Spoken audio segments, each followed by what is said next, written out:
예, 안녕하세요, 학생 여러분. C 프로그래밍 첫 번째 강의를 시작하도록 하겠습니다. 항공 컴퓨터 전공의 담당 교수 이현우입니다. 코로나 바이러스 때문에 유감스럽게도 이렇게 비대면으로 얼굴 보지도 못하고 한 학기 강의를 시작하도록 하겠습니다. 이게 비대면이 언제 끝날는지 대면 수업을 할 계획은 아직 없어 보이는데요. 이게 백신 그 접종 상황에 따라서 바뀔 수 있겠죠. 네, 그래서 그 기대를 해보겠습니다. 그래서 아마 추석 지나고 10월 달부터는 대면 수업을 할 수 있을 것 같기도 한데 어떨는지 모르겠습니다. 예. 그리고 실시간 동영상 강의는요, 시간상, 장비상 여건이 불비해서 곤란하다고 판단됩니다. 그래서 이렇게 파워포인트 프레젠테이션하고 녹화 동영상으로 강의하도록 하겠습니다. 학생 여러분들의 좀 이해를 바라겠습니다. 그리고 이제 수많은 파워포인트 슬라이드를 만들어야 되는 입장에서 시간 절약하기 위해서 이렇게 파워포인트를 이쁘고 세련되게 다듬지를 않겠습니다. 그건 여러분들 양해해 주기 바라고요. 자, 이제 시작하도록 하겠습니다. 교재는요, 쉽게 풀어 쓴 C 언어 익스프레스 개정 3판이 되겠습니다. 그래서 천인국이란 분이 지은 교재가 됩니다. 그래서 1장 프로그래밍의 개념서부터 시작해서 7장 반복문을 하면서 중간고사를 보고요. 함수, 배열, 포인터, 구조체, 포인터 활용 이렇게 해서 지금 예상으로는 한 14장까지 나가지 않을까 이렇게 생각을 합니다. 그래서 14장을 하고 기말고사로 보도록 하겠습니다. 요게 이제 우리 책 그 표지죠. 앞부분 표지가 이렇게 되어 있는 겁니다. 여러분들 요거 교재를 장만하도록 하고요. 성적은 어떻게 되냐면은 출석 20%, 보고서 20%, 중간고사 30%, 기말고사 30%이고요. 기본적으로 상대평가입니다. 그래서 그 A하고 B를 합쳐서 무려 70%가 부여되도록 할 예정으로 되어져 있습니다. 그 다음에 이 그 비대면 수업에서 출석은요, 여러분들이 그 강의 말에 한 번씩 아주 간단하게 할 수 있는 그 과제를 내고 그 과제를 여러분들이 제출하는 것으로 하도록 하겠습니다.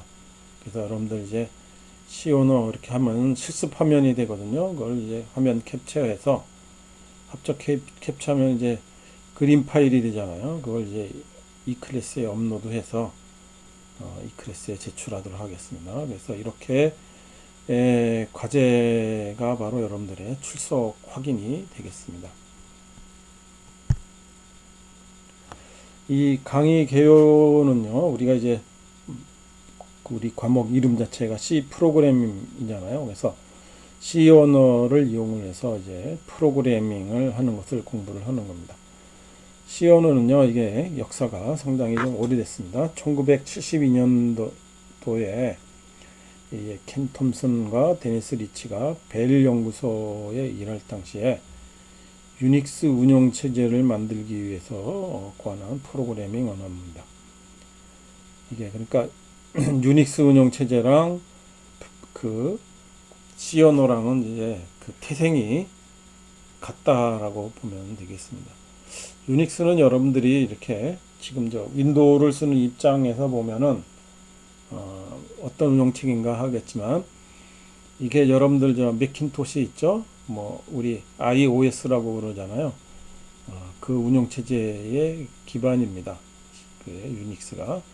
또 리눅스라고 부르는 우리 그 운영체제도 많이 쓰고 있어요. 이게 공짜 오픈소스 운영체제인데요. 그래서 이것도 유닉스의 어떤 그 변형판이라고 얘기해 줄 수가 있게 되겠습니다. 굉장히 운영체계와 밀접한 관계가 있습니다. 그래서 안드로이드 뭐 이런 그 우리 iOS 이런데 운영체계도 다 이제 커널이 핵심 부분이 C로 짜여져 있습니다. 그래서 운영체제의 모든 기능을 이용할 수 있는 것은 C 언어가 됩니다. 그래서 메모리하고 하드웨어를 이제 직접 제어하는데 C 언어가 대부분 사용되겠습니다.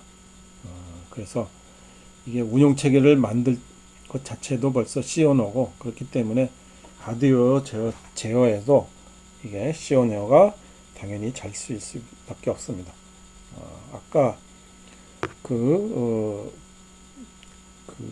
C 언어가 이게 사회에서 보면은 그 컴퓨터 사용하는 프로그래머들이 할 줄 아는 언어가 뭐냐 할 때 제일 수요가 많은 언어 중에 하나입니다. 그래서 아주 중요한 언어고 반드시 잘 익혀둬야 하겠습니다. 그래서 이 강의에는요, C 언어의 문법, 기초적인 문법하고 활용을 습득하고, 그래서 그렇게 해서 우리 컴퓨터 프로그래밍을 어떻게 하는지 그 기초를 공부하도록 하겠습니다. 그래서 컴퓨터의 어떤 다른 언어를 배우지 않았다고 가정하고, 아주 프로그래밍 초보들을 위해서 아주 쉽게 강의하도록 하겠습니다. 그리고 이게 2020년 검색어 점유율 상위 프로그래밍 언어입니다. 그래서 1등이 당연히 뭡니까? C 언어죠.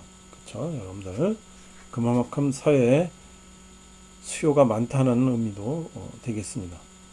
그 다음에 2등이 자바, 파이썬, C++ 이렇게 돼 있죠.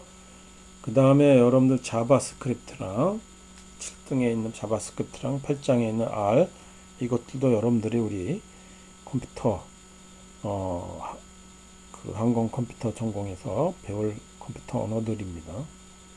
이 정도는 쓸 줄 알아야 된다는 그런 내용이죠. 그렇죠? 네, 그래서 여러분들 그 C 언어 보고요.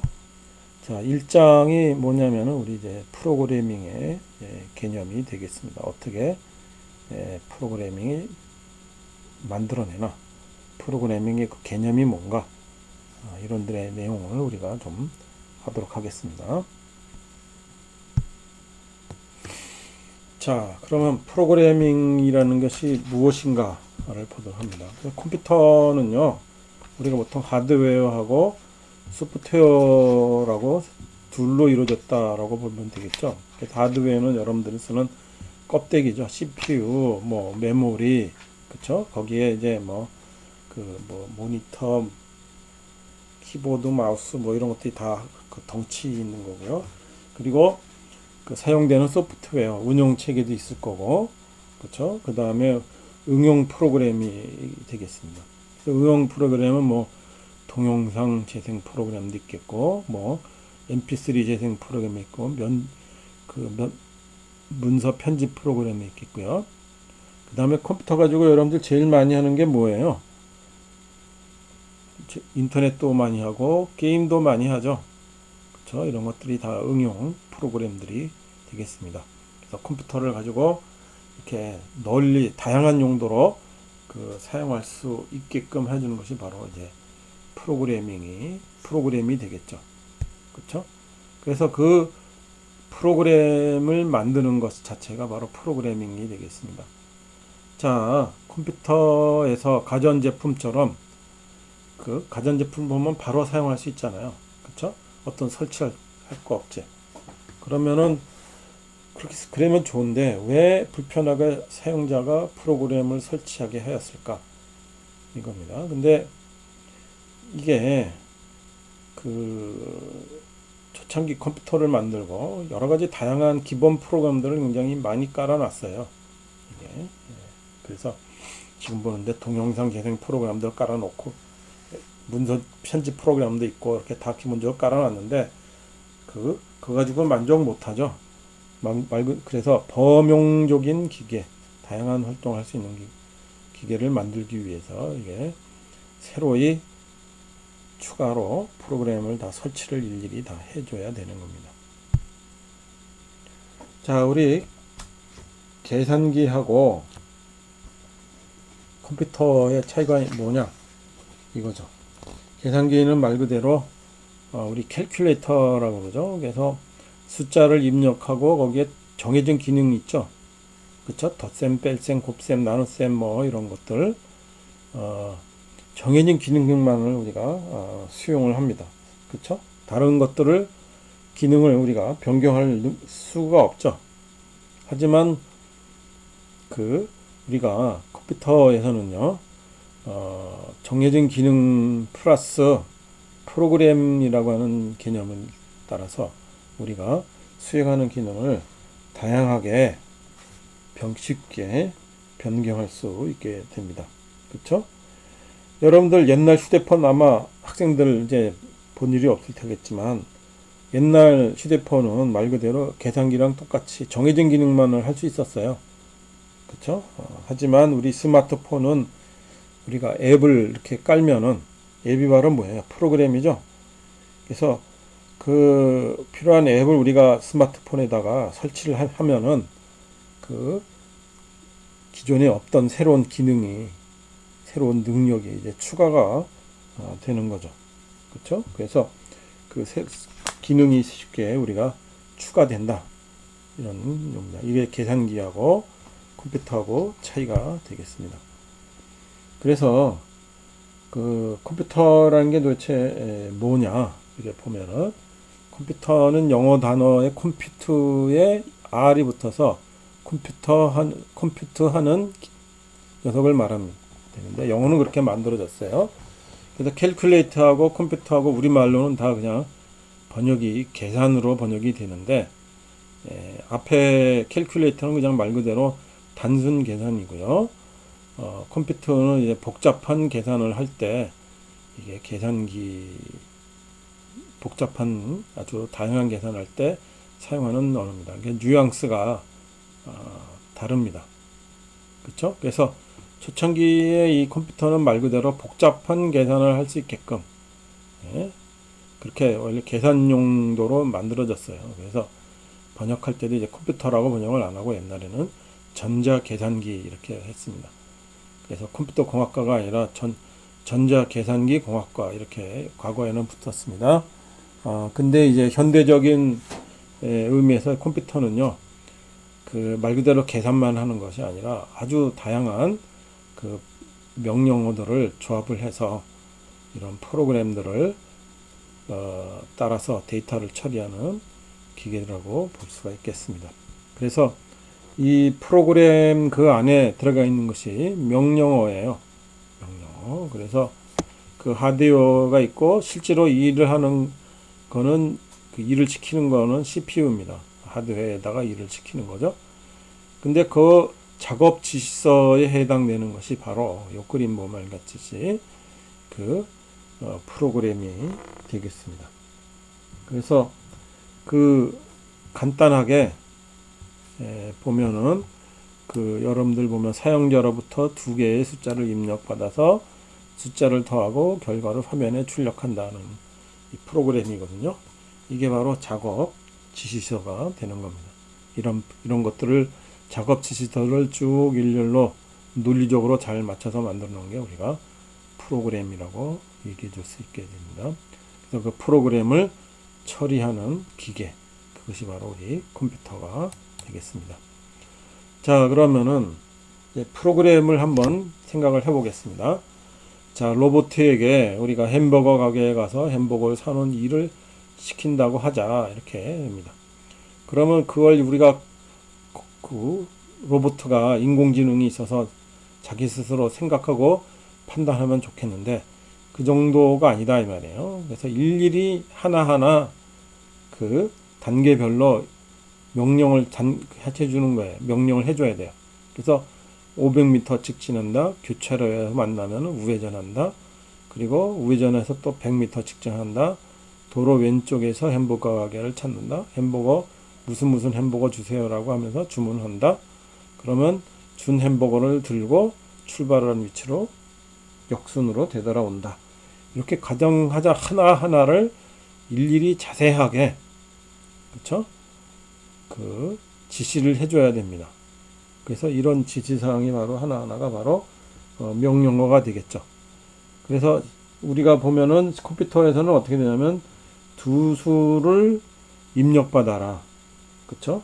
CPU, 메모리에서 CPU로 데이터를 이동하라. 그쵸? 그 다음에 CPU에 임시 저장소가 있어요. 그 임시 저장소에 있는 두 수를 더해서 그거를 그 결과를 데이터 메모리 장치에다가 저장하라. 뭐 이런 식으로 아주 시시콜콜하게 지정을 해줘야 되는 겁니다. 그것이 일종의 프로그램이 되겠죠.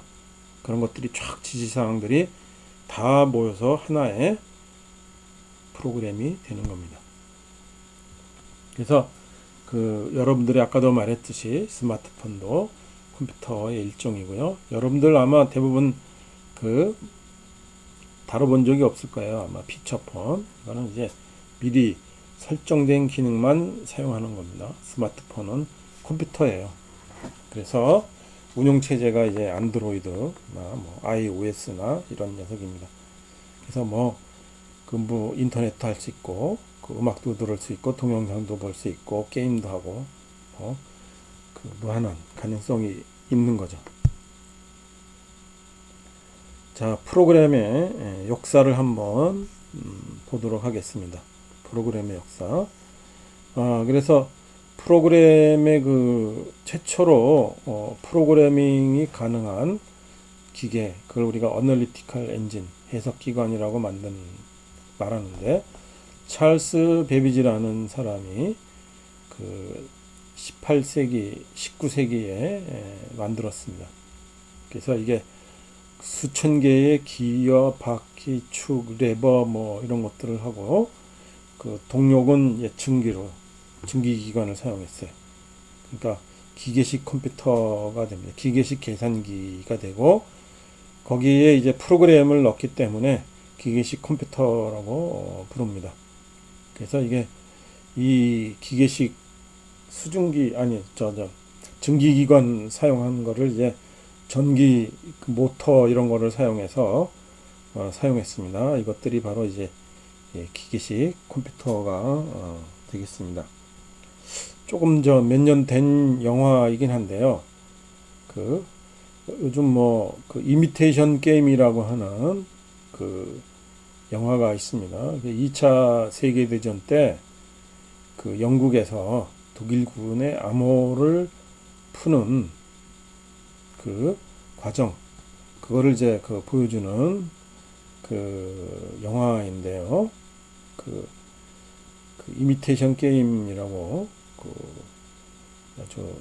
거기에 그 2차 세계대전의 그 승리를 이끈, 암호를 해독을 통해서 승리를 이끈 그 숨은 공로자들에 대한 내용입니다. 그러니까 영화를 보면 어떻게 보여주는데 컴퓨터를 보여줘요.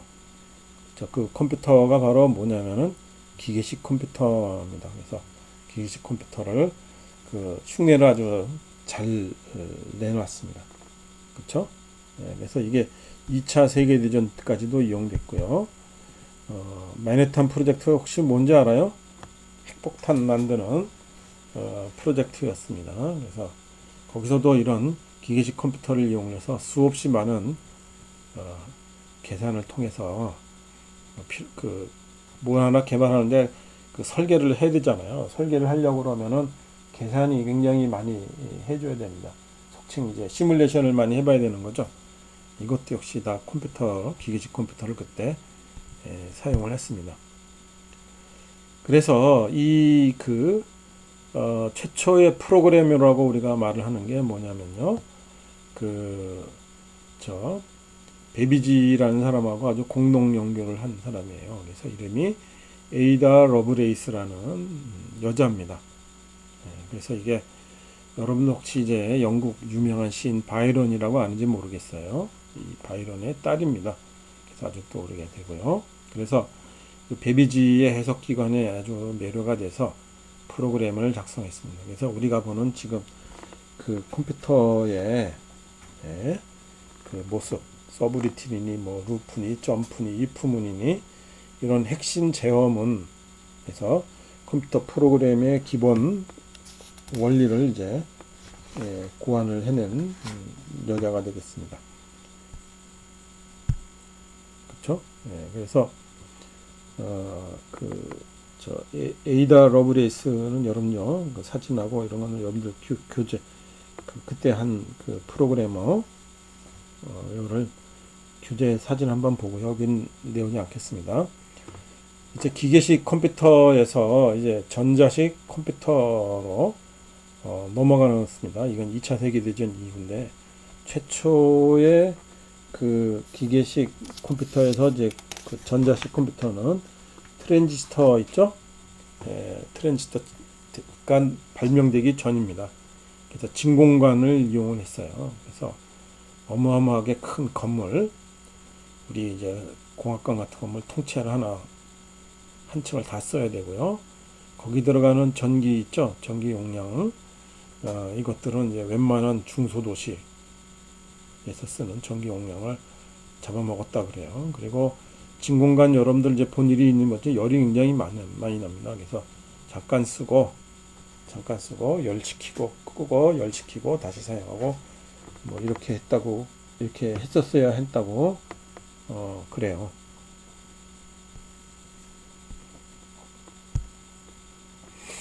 자, 그리고 폰 노이만 구조라는데요. 이게 폰 노이만한 사람들은 헝가리 출신이고 미국으로 망명을 한 이제 사람인데 수학자이고 아주 유명한 물리학자입니다. 그래서 이게 그 맨하탄 프로젝트에 참여를 했는데 이 양반이 바로 이제 지금으로 말하는 개념의 디지털 컴퓨터 발달에 아주 핵심적인 기여를 했고 디지털 컴퓨터가 어떻게 동작되어야 되냐 그 개념을 최초로 그 만들어낸 사람이에요. 그래서 우리 이제 컴퓨터를 통칭하여 그래서 이 사람을 기념하기 위해서 폰 노이만 머신이라고 우리가 부릅니다. 그래서 컴퓨터의 구조의 종류가 우리가 지금 다 쓰는 게 폰 노이만 구조가 되겠습니다. 그래서 폰 노이만은 뭐냐면은 이제 그 메모리 있죠. 메인 메모리에 우리가 프로그램을 다 불려 들어와요. 그렇죠? 그리고 그 불려 들어온 프로그램 이것들이 뭡니까? 하나하나 일일이 그 지시하는 명령어들의 집합이라고 했죠. 그래서 명령어 하나 불려와서 그 다음에 CPU에게 어떤 일을 시키고 그렇죠? 그 다음에 그 계산한 결과를 다시 메인 메모리 데이터 부분에 저장을 하고 이런 식으로 그 컴퓨터가 동작하는 그 개념을 만들어낸 사람입니다. 예, 이것을 그래서 이 사람을 기념하기 위해서 우리가 지금 다 폰 노이만 머신 혹은 뭐 프로그램 내장 구조 이렇게도 우리가 부릅니다. 그래서 이제 2차 세계대전이 끝나고 이제 최초로 이런 것들의 개념들을 다 했죠. 그때 당시에서는 이런 것들이 다 뭡니까? 군사 기밀이었어요. 탑 시크릿였다는 얘기죠. 그렇죠? 이 사람이 고안해낸 이런 그 기계식 컴퓨터 이런 것들도 다 탑 시크릿으로 분류가 됐다고 그래요. 자, 아까도 얘기했지만 프로그램은 작업 지시서라고 그랬습니다. 명령어들의 집합이죠. 그래서 컴퓨터에게 해야 될 작업의 내용을 알려주는 것을 우리가 프로그램이라고 봅니다. 그래서 그 컴퓨터에는요 인공지능이 들어가 있지 않습니다. 그래서 아주 말 그대로 상식, 지능 이런 게 없어요. 한마디로 해서 깡통이라고 보면 됩니다. 그렇기 때문에 일을 시키려고 그러면은 아주 자세하고 구체적으로 세세하게 이거를 지시를 해줘야 됩니다. 그래서 여기 그림을 그렸죠. 학생들의 성적 평균을 계산해줘. 평균의 의미를 모릅니다. 그러면 평균을 또 가르쳐 줘야죠. 값을 다 더하고 그 다음에 학생의 숫자로 나눠. 그렇죠? 그러면 단계적 절차를 얘기해줘라 이제 이렇게 되는 겁니다. 그래서 학생들의 성적을 입력받아라. 그쵸? 그 다음에 입력받은 개수를 세라. 몇 명 거는지 세라는 얘기죠. 그 다음에 그 성적을 다 더해라. 그리고 그 학생 수로 나눠라. 이거죠. 그쵸? 그러면 이제 어느 정도 알겠는데 결과를 어떻게 하라는 거냐 이겁니다. 그러니까 학생들의 성적을 입력받고 입력받은 성적을 다 더하고 학생 수로 나누고 결과는 화면에 표시하라. 이겁니다. 아주 우리 사람들한테는 학생들 평균 계산해봐. 그러면 알아서 다 해야 되죠. 근데 깡통에게는 그렇게 할 수가 없습니다. 그래서 일일이 하나하나 그 단계를 밟아서 자세하게 그 소위 말해서 융통성 혹은 자기 해석 이런 것들이 하나도 없이 그 스스로 할 수 있는 것이 없다고 보면 됩니다. 그래서 일일이 하나하나 지시해 줘야 된다는 겁니다. 그 다음에 이제 컴퓨터가 이해할 수 있는 언어가 뭐냐 합니다. 컴퓨터가 알아듣는 언어는 우리가 뭐라 하냐 기계어라고 부릅니다. 그걸 머신랭귀지. 그래서 그게 이진수로 표현이 되겠어요. 0과 1로 이렇게 표현이 됩니다. 컴퓨터는 모든 것이 0과 1밖에 없어요. 흑백 논리죠. 소위 말해서 전압이 높냐 낮냐, 그쵸? 뭐 5V냐 0V냐 이렇게 둘로 나누던가, 아니면은 우리 D램은 캐패시터거든요. 그 축전기입니다. 그래서 전하가 충전되어져 있으면 1, 전하가 충전되어져 있지 않으면은 0, 뭐 이런 식으로 이렇게, 혹은 뭐 스위치면은 스위치가 온, 스위치가 오프 이렇게 됐으면 그걸 0, 1 이렇게 합니다. 그래서 모든 것들이 0과 1로서 우리가 표현을 해줍니다. 그래서 0과 1 되어야 그것만을 컴퓨터는 이해할 수가 있어요. 그래서 0101 이렇게 표현하면 굉장히 길잖아요. 그쵸? 컴퓨터는 뭐 길다는 개념은 없지만 우리 사람이 보기에는 너무 길죠. 그래서 이거를 16진수로 우리가 표현을 해줍니다. 16진수. 그래서 우리 10진수 하면은 0, 1, 2, 3, 4, 9 이렇게 돼 있잖아요. 그 다음에 10이라고 하는 것이 아니라 A, 11을 B, 12를 C, 13을 D, 14를 E, 15를 F라고 합니다. 그래서 F는요, 우리 16진수 16개 중인데, 그걸 전부 다 11111이 다 되면은 그거 15가 됩니다. 그래서 4비트에 8비트에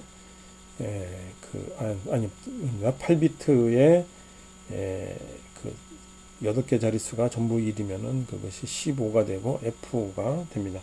그래서 좀 익숙해지면은 16진수를 보고 바로 이 진수를 쓸 수가 있게 됩니다. 좀 이렇게 있으면요. 그리고 그 16진수 기계어를 우리가 이제 바로 이렇게 보면은 우리가 컴퓨터 언어를 이렇게 쓰면은요, 이거를 우리가 기계어로 번역을 해줘야 돼요. 그쵸? 그래서 이건 이진수는 여러분들 이미 알고 있죠? 0과 1만 돼 있는 겁니다. 그래서 가장 작은 게 0, 그 다음 수가 1이죠. 그 다음에 우리는 2가 되지만 그 다음에 10이 됩니다. 1, 0. 그쵸? 3 되면은 그것이 1, 1이 되겠죠. 그쵸? 그 다음에 4 되면은 1, 0, 0 뭐 이런 식으로 됩니다. 그래서 이진수를 우리가 10진수로 바꿀 수 있죠. 혹은 거꾸로 10진수를 이진수로 바꿀 수 있죠. 여러분들 여기 보면은 여러분들 수학 시간에 배웠으리라고 했지만 13이라고 하는 10진수를 우리가 이진수로 바꿔보자 이겁니다. 그럼 2로 계속 나눠요. 2를 13을 2로 나누면 몫이 6이 되고 나머지가 1이 되죠. 그 다음에 6을 또 나누면은 3이 되고 나머지가 0이죠. 그렇죠? 그 다음에 2를 2로 나누면은 그 몫이 0이고 나머지가 1이 됩니다. 그렇죠? 그래서 맨 마지막에 나온 1이 그 네 번째 자릿수의 1이 됩니다. 1101 되겠죠. 그렇죠? 그래서 제일 첫 번째 나온 나머지 1이 맨 끝자리 수가 이렇게 되겠습니다. 그렇죠? 예. 거꾸로 여기서는 뭐예요? 요게 2의 0승, 2의 1승, 2의 2승, 2의 3승 이렇게 되겠죠. 2의 3승이니까 8이 되겠죠. 8 되고 여기는 뭐예요? 4가 되겠죠. 그쵸? 그 다음에 여기는 1이 됩니다. 그래서 8 더하기 4 더하기 1이니까 13이 되겠습니다. 이렇게 10진수를 2진수로 바꿀 줄 알아야 되고 2진수를 10진수로 바꿀 줄 알아야 됩니다. 컴퓨터. 자, 그러면은 컴퓨터는 이제 이진수 기계어만을 알아듣는데 사람이 기계어를 할 수는 없거든요. 그쵸? 예, 그래서 뭐 하라고 그러면 할 수는 있는데 굉장히 어렵습니다. 그래서 2차 세계대전 그 당시 이제 맨해튼 프로젝트 할 때 보면은 굉장히 그 프로그램 하기가 이 기계어를 직접 다뤄서 했기 때문에 프로그램이 굉장히 불편했어요. 그렇죠? 네, 그래서 그 프로그램의 언어라는 걸 우리가 만들 수밖에 없었습니다. 그래서 우리 자연어라는 거 우리가 사람이 하는 말이고요. 기계어는 컴퓨터가 하는 겁니다. 그래서 중간에 쯤에 해당되는 프로그램 언어를 만들고 그 다음에 통역을 붙여놔야 돼요. 그걸 우리가 컴파일러라고 부릅니다. 그래서 우리가 만들어낸 그 프로그래밍 언어를 통역해 주는 것을 컴파일러가 되고 컴파일러가 그 통역을 해서 기계어를 만들어내고 그 기계어를 컴퓨터에가 주면은 이제 컴퓨터가 실행을 할 수 있게 명령을 이제 그 실행을 할 수 있게 되는 겁니다. 그렇죠? 네, 그래서 거기에 따라서 이제 그 우리 그 인간과 컴퓨터 사이에 이제 통역을 해서 이 기계어를 만들어낸다 이렇게 됩니다. 그러면은 이제 프로그래밍 언어를 우리가 만들면은 컴파일러가 이제 통역을 해주니까 우리가 이제 그 프로그램을 만드는데 우리가 치중을 하면 되겠죠. 컴파일러가 알아서 그렇죠? 컴파일러가 알아서 다 통역을 해주잖아요. 그러니까 우리들은 프로그램을 잘 짜기만 하면 되는 겁니다. 그러니까 우리가 하고자 하는 작업이 있겠죠. 그렇죠? 그걸 우리가 잘 그 컴퓨터가 알아들을 수 있게끔 단계별로 잘 만들어서 그 작업을 우리가 잘 만들어서 그 작업 시설을 깔끔하게 만들어야 컴퓨터에게 통역도 잘 되고 그렇죠? 그렇죠? 문법에 맞게끔 우리가 만들어야 컴퓨터에게 통역이 가능합니다. 그래서 그거를 이제 컴퓨터에게 전달을 해주게 됩니다. 그래서 제일 저급한 언어가 기계어죠. 이진수가 되어 있는 거고요. 그 다음에 그거를 그 어셈블리 언어라고 해서 그 이제 그 기호로 표시하는 겁니다. 기계어를 이진수를 기호로 표시해서 우리가 만드는 겁니다. 그래서 이건 CPU마다 다 달라요. 이게 어셈블리 언어. 그래서 그 과거에는 컴퓨터공학과에서 이게 어셈블리 언어를 했는데 이게 하드웨어를 다루는 사람들은 이걸 할 줄 알아야 되는데 보통 우리 그 하드웨어를 직접 만드는 그런 작업을 하는 경우는 드물습니다. 그래서 대부분 우리들은 고급 언어를 사용합니다. 그래서 CPU와 관련이 없고 CPU와 그 관련이 있으려면은 그 컴파일러가 따로따로 다 있어야 됩니다. 그래서 우리가 이제 그런 그 고수준의 명령을 사용합니다. 그게 이제 말하면 C 언어, 자바 언어, C++ 뭐 이런 것들 고급 언어가 되겠습니다. 그래서 우리들은 고급 언어를 주로 공부하도록 하겠습니다. 컴퓨터공학과에서는 어셈블리 언어 이런 것들은 우리 배우지 않겠습니다. 하드웨어를 직접 우리가 제어하는 그런 프로그램은 우리가 하지 않겠다 이런 내용이 되겠죠. 그렇죠? 네, 그래서 이게 특정 컴퓨터의 명령어를 우리가 이진수로 표시한 겁니다. 그래서 이게 CPU마다 다 달라요. 이게 그래서 그 IBM 컴퓨터에 들어가 있는 인텔 IBM 호환 컴퓨터에 들어가 있는 인텔사에서 만든 그 CPU는 명령어가 어떻다더라 것들이 이진수의 등들이 다 나와져 있습니다. 거기에 맞춰서 컴파일러를 만들어야 되는 겁니다. 그리고 컴퓨터 구조나 프로세스에 무관하게 독립적으로 프로그램을 작성할 수 있는 언어, 이것들을 우리가 C, C++, 자바 이런 것들을 배우도록 하겠습니다. 그리고 고급 언어를 기계어로 통역해 주는 것을 우리가 컴파일러라고 부른다 이겁니다. 그렇죠? 예. 고급 언어들은 굉장히 많아요. 그래서 여기에 보면 자꾸 포트란이라는 것들이 많이 나오는데, 예, 내가 대학교에 입학했었던 시절, 그럼 대학교 1학년한테 이공계 학생은 전부 컴퓨터 언어를 하나씩 배웠어야 돼요. 예, 그때 배운 언어가 포트란입니다. 예, 그래서 이공계 학생들은 전부 다 포트란 언어를 할 줄 알았어야 되는 거죠. 그렇죠? 예, 근데 요즘은 뭐 컴퓨터 언어하고 해서 뭐 이공계 학생 전부 C 배우고 그러지는 않죠. 예, 필요도 없고요. 예. 옛날에는 그랬습니다.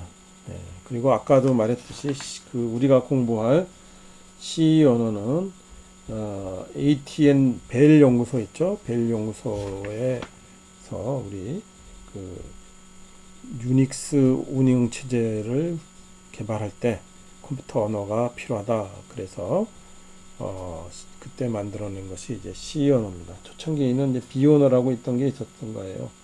그래서 그걸 B 대신에 이제 C 언어로 그 다음이라고 C라고 한 거고, 처음부터 아예 전문가적 언어가 있습니다. 그리고 어셈블리 언어가 아닌 고수준 언어로 작성된 고수준 언어이고, 그리고 이 고수준 언어를 가지고 유닉스라고 하는 운영 체제를 만들었어요. 그래서 유닉스라고 하는 운영 체제가 소위 아주 이식성이 좋습니다. 하드웨어에 아주 이식성이 좋았어요. 그래서 널리 사용되는 운영 체제가 됐습니다. 아까 내가 설명했죠? 예, 그렇죠? 자, C 언어의 여러 가지 버전이 있습니다. 그래서 KNRC인데요. 1978년에 C 프로그래밍 랭귀지라는 책이 있어요. 이게 아마 나도 이 책 본 것 같습니다. 저자는 지금 기억이 안 나는데, 예, 책 제목이 보니까 기억이 나네요. 예, 아마 이 책 보고 나도 C 언어 공부한 것 같습니다. 초창기에. 예, 그 다음에 이제 NCC라고 해서 이게 미국 표준 연구소거든요. 표준위원회에서 만든 표준 언어입니다. 그래서 이제 쭉 버전이 올라가다가 2011년에 C11이죠. 그래서 2011년에 C 언어 표준이 되겠습니다. 여러 가지 기능이 추가가 됐다고 그러죠. 여러 가지. 지금 하여간 C11 기준으로 보면 됩니다. 자, C 언어는 어떤 특징이 있느냐 이겁니다. 그래서 C 언어는요 아주 간결해요. 간결하다는 뜻이 뭐냐면 필요한 기능만 들어가 있고 표기도 아주 단순하 간결하게 되어 있다는 겁니다. 그래서 이게 C 언어 다른 언어라면 좀 길게 쓸 수 있는 걸 아주 간결하게 한 줄로 표현될 수 있다는 거고, 그 다음에 아주 효율적입니다. 그래서 프로그램의 크기도 작고, 그 다음에 컴파일 됐을 때 아주 속도도 빠르고, 메모리도 아주 효과적으로 사용을 합니다. 그래서 상업용 프로그램을 만들 때 아주 큰 장점이 돼요. 빨리 진행된다는 얘기죠. 그 다음에 아까도 말했듯이 이제 운영 체제를 만들면서 개발된 언어라 그랬습니다. 그래서 하드웨어를 직접 제어하는 저수준의 프로그램도 가능하고 고수준의 프로그램도 역시 가능합니다. 그렇죠? 이게 그 다음에 이게 이식성이 아주 뛰어나요. 그래서 서로 다른 CPU를 사용하더라도, 바꿔 말하자면 머신링 기지가 달라지더라도 쉽게 이식이 됩니다. 그래서 그, 그 많은 종류의 CPU에 대해서 이제 C 컴파일러가 이미 다 개발되어 있기 때문에 상대적으로 이식성이 좋다는 거고, 그 단점은 뭐가 있느냐 이겁니다. 그래서 초보자가 좀 배우기가 어렵습니다. 그래서 이게 사실 저 같은 경우에는 포트란도 배우고, 그 다음에 파스칼 배우고, 그 다음에 C 배우고, 이런 식으로 컴퓨터 언어를 배워왔거든요. 그래서 컴퓨터 언어가 다 이런 줄만 알았어요. 그래서 더 쉬운 게 뭐냐, 베이직이라는 것도 있었는데요. 하여간 뭐 다 비슷합니다. 이게 개념적으로 보면은. 그래서 그 초보자가 배우기 어렵다는 말은 나는 동의하기가 어려운데, 근데 이거보다 더 쉬운 언어가 나왔습니다. 이게 파이썬이나 뭐 이런 것들이 더 쉬운 언어가 나왔어요. 그래서 그거랑 비교해 보니까 정말 쉬운 언어도 있네. 그래서 보니까 그거에 비하면은 C가 좀 어렵지, 이게 되게 되는 겁니다. 그래서 배우기는 좀 어렵습니다. 상대적인 얘기야. 배우기 어렵다는 말은 파이썬이나 뒤에 배울 스크래치나 이런 것들에 배우는 좀 어렵다는 겁니다. C 언어는 앞으로도 계속 사용될 것인가 이겁니다. 그런데 상업적인 프로그램들은 대부분 C 언어로 만들어졌는데, 이런 것들이 C++로 객체 지행을 위해서 C++이나 자바로 많이 넣어졌습니다. 그래서 근데 C++하고 자바의 공통되는 부분이 바로 뭐냐? 그게 바로 C 언어입니다. 그리고 인베디드 시스템은요, 특수 목적 시스템으로 컴퓨터가 장치한 MP3 플레이어, 과거의 피처폰, 디지털 카메라, 이런 것들이 다 인베디드 시스템입니다. 이런 것들도 C 언어로 원래 개발이 됩니다. 그래서 아직도 C가 굉장히 중요하다는 걸 볼 수 있습니다. 자, 그 다음에 배워야 되는 말이 뭐냐면은 알고리즘이라는 용어입니다. 알고리즘. 그래서 알고리즘은 수학, 컴퓨터과학, 언어학 관련 분야에서 어떤 문제를 해결하기 위해 정해진 일련의 절차, 방법, 이런 것들 우리가 아예 공식화한 거예요. 공식화된 형태로 표현한 것을 우리가 알고리즘이다. 혹은 계산을 실행하기 위한 단계적 절차를, 그 과정을 말합니다. 그래서 알고리즘은 이게 어떤 명령어들의 쭉 집합인데요. 그걸 통해서 뭐뭐를 계산하고자 하는 목표가 있겠죠. 그 목표를 계산해주는 됩니다. 그래서 3법, 셈법, 계산 절차 이렇게 되는데요. 이게 다 조금 적절치가 않아요. 그래서 그냥 알고리즘이라고 합니다. 그래서 여기 질문이 있단 말이에요. 오븐의 사용법만 배우고 음식 재료만 있으면 누구나 다 요리가 가능한가? 아니죠. 요리법을 좀 알아야죠. 소위 말하는 레시피라는 것들을 좀 알아야 됩니다. 그렇죠? 그래서 알고리즘이 거기에 해당되는 레시피, 요리법에 해당되는 겁니다. 요리법.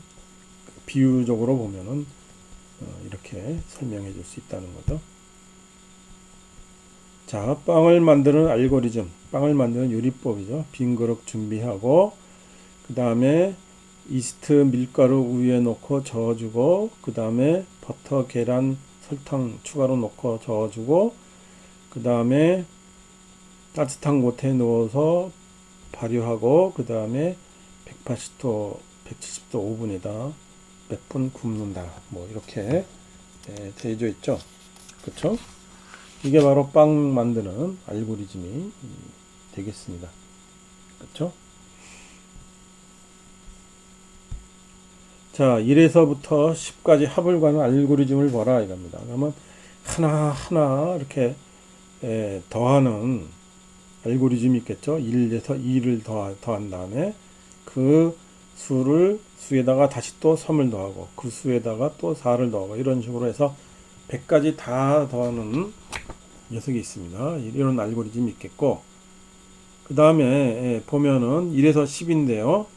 그 다음에 두 수의 합이 10이 되도록 그룹을 다 만들어야 이 말이다. 0에서 10을 더하면 10, 1에서 9 더하면 10 이렇게 쭉 더가 되겠죠. 그러면 맨 중간에 남는 게 있습니다. 5가 남죠. 그렇죠? 그래서 10 곱하기 5면 50이죠. 거기에다 5를 더해서 55가 되겠다 한다. 그 다음에 여러분들 이게 수열의 합 공식이 있죠. 그래서 n하고 n 플러스 1을 나누기 1을 해라 이거죠. 나누기 2를 해라 이거죠. 그래서 55를 만들어낼 수도 있습니다. 이런 방식으로 알고리즘의 이해가 있을 수가 있습니다. 자, 알고리즘을 한번 여러 가지 봅니다. 자연어로 이렇게 말을 하는 것도 있고, 순서도 플로우 차트라는 거를 만들어내서 할 수도 있고, 그 다음에 수도 코드라고 해서 우리 그 코딩 할 때 언어 비슷하게 만들어서 하는 겁니다. 그렇죠? 그래서 자연어를 한번 보겠습니다.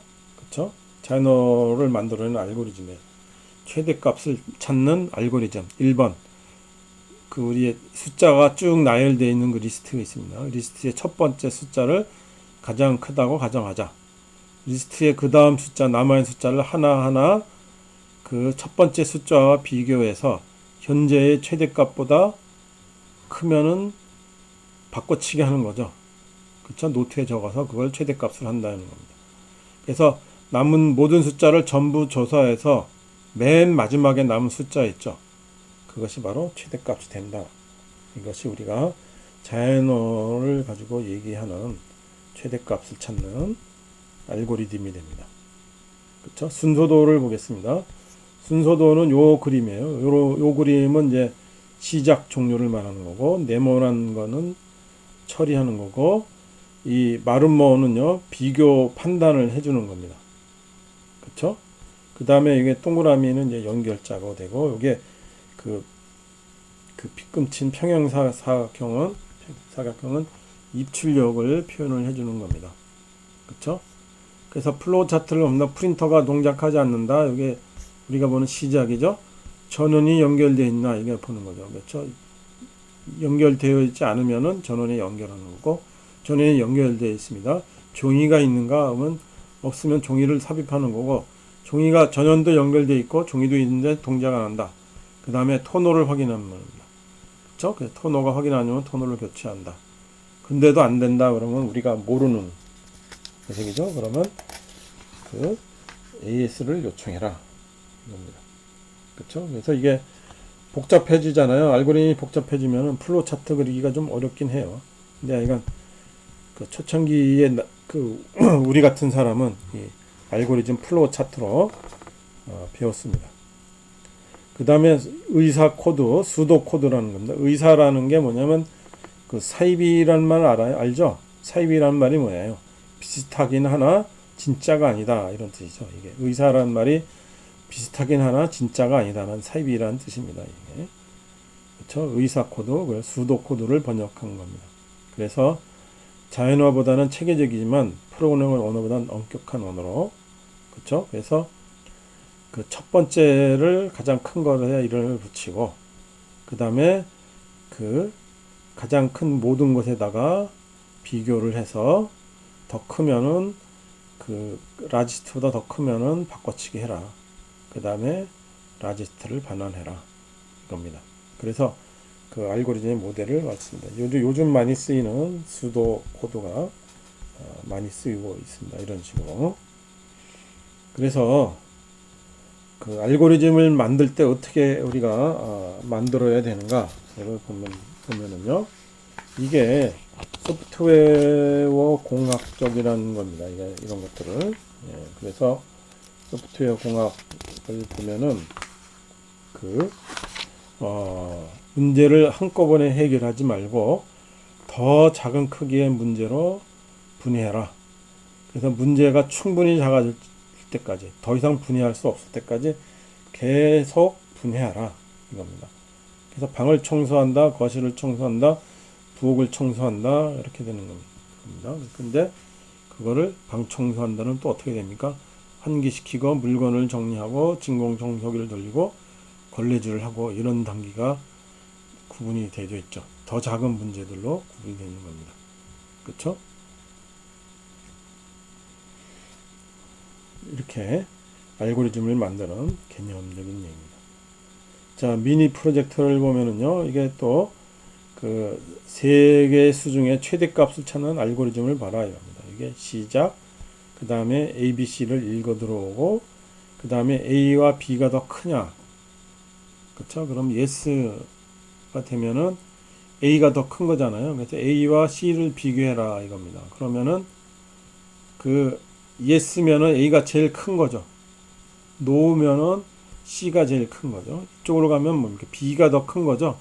B하고 C를 비교하는 겁니다. 그래서 C가 B보다 더 크면은 C를 프린트하는 거, C가 제일 크게 되니까 B가 더 크면은 yes가 돼서 B가 최대값이 되는 겁니다. 그 다음에 이거 종료가 되는 것이죠. 이게 최대값 찾는 플로우 차트가 되겠죠.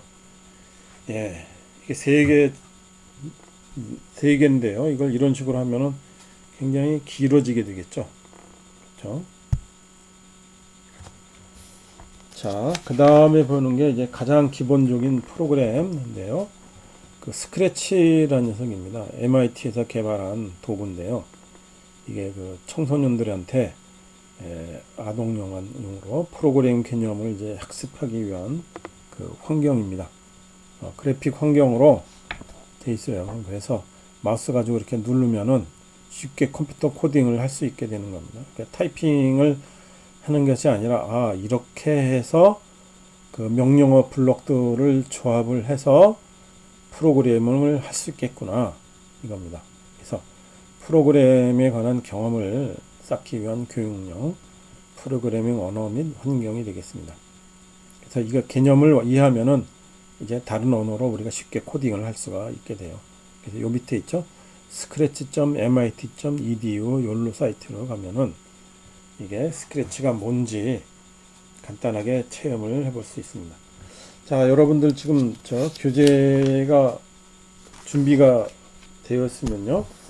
요거 지금 화면에는 내가 안 보여줄 텐데 그 고양이 댄스 예제가 있습니다. 여러분들 교재에.